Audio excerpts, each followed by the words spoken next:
అందరికీ నమస్కారము. పచ్చిమిరపకాయ, కొబ్బరి, పచ్చి మామిడికాయ చట్నీ అన్నమాట. ముందుగా ఈ పచ్చిమిరపకాయలు ఆయిల్లో వేయించుకోవాలి.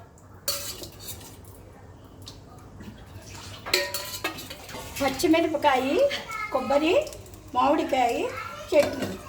ఈ పచ్చిమిరపకాయలు, ఇవి కొబ్బరి ముక్కలు, ఇవి మామిడికాయ, పచ్చి మామిడికాయ ముక్కలు. అంటే మనం చింతపండు వేస్తాము, దాని బదులు ఇప్పుడు మామిడికాయలు ఉన్నాయి కాబట్టి కొద్దిగా మామిడికాయలు వేసుకొని చట్నీ చేసుకుంటే చాలా టేస్ట్గా ఉంటుంది.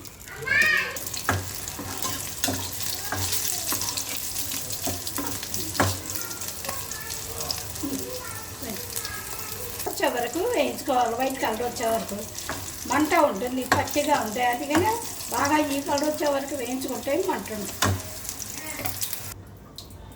మిరపకాయలు చల్లబడిన తర్వాత వేయించుకున్నాయి మిక్సీలో వేసుకోవాలి.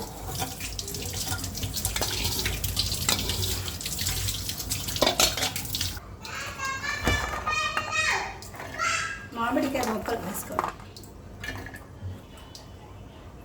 2 స్పూన్లు సాల్ట్. ఇవి ముందు మిక్సీ పెట్టుకోవాలి. అలా అయిన తర్వాత ఈ మామిడికాయ ముక్కలు వేసుకో, వెల్లుల్లిపాయ రెమ్మలు వేసుకో.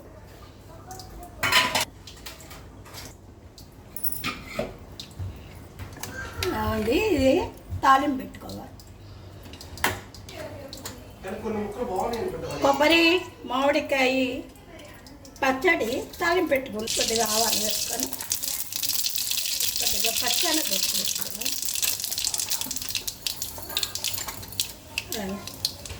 మినపగుళ్ళు వేసుకోవాలి.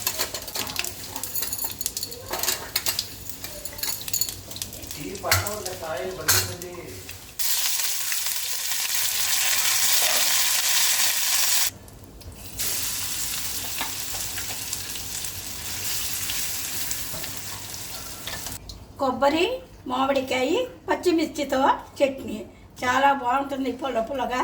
మీరు కూడా ఒకసారి ప్రయత్నించండి, పిల్లలు కూడా తింటారు.